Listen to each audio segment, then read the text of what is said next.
Overlords are going to be passing in the night. They're both going to see the quick expansions, basically, yeah, mirror builds at this point, which very much surprises me. Both choosing to be aggressive with the initial Zerglings and put down the hatchery a little bit before, and then push out. And so it might be a big Zergling on Zergling game, and again, I think that'll favor Jaedong. Yeah, Jaedong's micro, I think, at this point in time, is secondary only to that of July Zergs when it comes to Zerg versus Zerg combat, and it'll be interesting to see how this new kid 815 can cope. I think you can tell that you've been away from StarCraft commentating for too long when you blink and there are all these guys you've never heard of. Like, I didn't know, I thought 815 was a Terran. I don't think I've ever seen Lomo play. I think the last time I saw fOrGG play, I thought he was crap. On that note, by the way, I think and by the way, 815 just teching to lair and completely mirror build, so it's really going to come down to micro here. It's really going to come down to mechanics because we've got exact mirror builds, and it's just going to be who's a little bit smarter, a little bit quicker, a little bit. And Jaedong you would obviously count on, but you always count on the pros and the veterans and the established champions to perform until someone comes and upsets them, and maybe we'll see something like that today, and wouldn't that be exciting? But yeah, I think Moletrap should admit that the reason he didn't put Jaedong versus Bisu in the commentary of the week vote was because of his own personal lustful obsession with fOrGG. We know Jaedong's got the hots for, we know Moletrap's got the hots for him, but we won't talk about that too much. Anyway, both players gearing up here. Neither seems to be willing to be the aggressor. Jaedong's blocking the path between his natural expo and his main.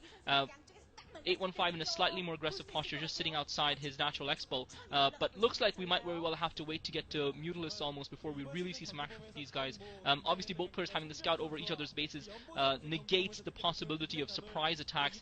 If they're keeping an eye on, they should have an exact count of how many Zerglings are produced and should be able to set up. And so now Jaedong layers up, and both players get inspired on virtually the same moment. So at this point, there's really nothing to separate these two players, and it's going to come down to, I feel, at the end of the day, a Mutalisk battle.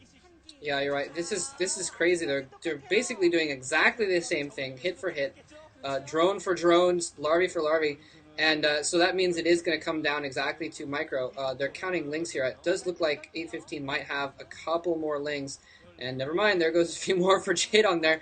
This has kind of been something that I've noticed a lot recently. Zerg versus Zerg has been a lot more conservative, players building up more instead of trying to attack quickly. I wanted to note something I forgot to mention earlier. Even though Jaedong has been off of his game a little bit lately, his Zerg versus Zerg has not fallen a bit. He has won 13 of his last 14 Zerg versus Zergs. He's only lost one Zerg versus Zerg since November. Last November, ladies and gentlemen. And so his Zerg versus Zerg is still ridiculous. The only loss he took was to Oversky, and Oversky played extremely well in that game.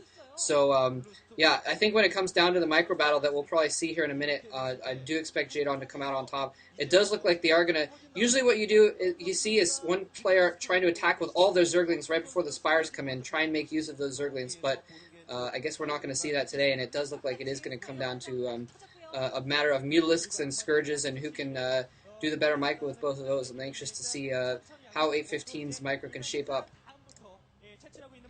I think the other key to this game is going to be Overlord hunting. We'll see if who can use their Zerglings to screen to keep those Mutalisks basically dealing... Well, basically what it's going to come down to is a little bit Overlords in the field, who got them back, who protected them, at what distance they're at. The Mutalisks are now loose, and we'll see who goes for what where. And also the screening of the Zerglings against the Mutalisks. You can bring the Zerglings underneath, and see there's the Overlord hunting right there. Now it looks like Jaedong's going to get a big advantage there, actually. He's getting free hits. Ouch. He's getting free hits on that Overlord. Some Scourge coming in, and 815 didn't want to commit, but still saves that Overlord. That could have been a big kick, and there's the second one, actually. Key turning points in the game right here. If he can just take that Overlord down, Jaedong will take a really big lead, now pushing in. But Jaedong, just beautiful micro. I think he picked off one, got hit by this thing, but now Mutalisks coming in. Let's see if 815 can pull out, but oh, that was really good positioning there by Jaedong. As the Scourge were coming in, he was hitting those Mutalisks as they're running, and 815 just going to be way behind on the Mutalisks as a result. He was just taking so many hits as they were in transition, and now it's 4 Mutalisks inside the base, and that shows you micro on the fly. Just fantastic, and just killing everything inside 815's base. Zerglings completely vulnerable, and now using those Scourge in the background as a screen.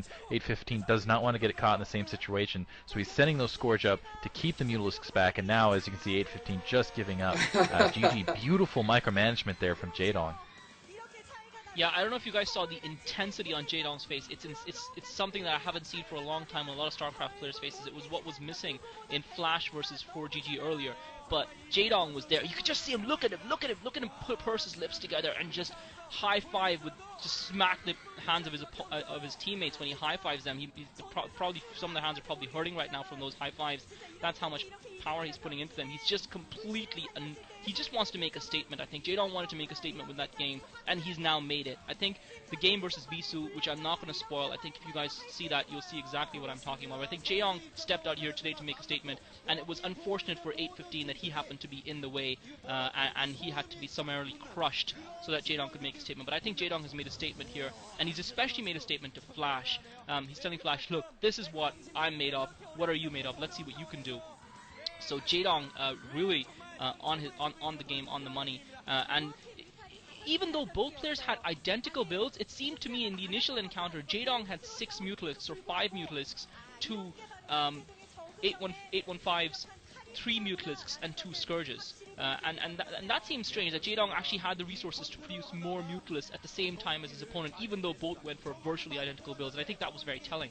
But I actually enjoyed that, even though it was short and one-sided. I actually enjoyed that quite a lot. Yeah, that was pretty entertaining. Just kind of watching them both building up and trying to posture a little bit and that sort of thing. And yeah, just like we said, it came down to just a few moments of micro, and Jaedong showing that he still has the ridiculous micro that we know him to have, and he just needs to transfer that back over to his other matchups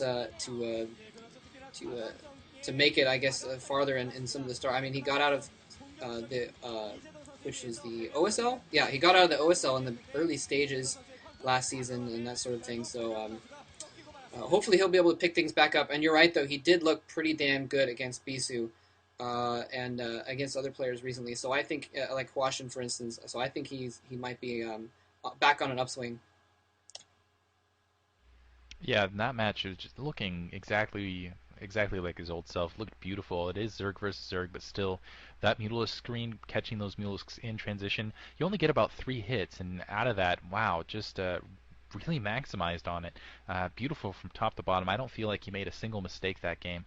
Granted, it is Zerg versus Zerg. It is a faster match, but still, and looking very, very proud of himself, actually, coming down the stairs. Yeah. We should get a little Yeah, we should get that in clip, that 2-minute or I'm sorry, that 30-second thing of him stomping down the stairs, giving the high fives, because very, very pleased with himself. And hopefully this is the confidence boost he can have. I mean, just a few setbacks here and there in the past, I would say 10 games, but step by step he's looking more like his old self, and this is one of those players. There's certain players that drop off and like whatever, but I really want to see Jaedong rise back up. Yeah, incredible game of StarCraft by Jaedong, and I think he's made that statement now that he was looking to make, and you could just see he was determined. He was determined that he was going to win that game at all costs. He was hungry. He wanted it more. Yeah, definitely. But yeah, that was great. I enjoyed it. So anyway, GG. We rambled on long enough, I guess. I have nothing more to say on this game. All right. Thank you all very much for listening, and we hope you enjoyed this double commentary of the week.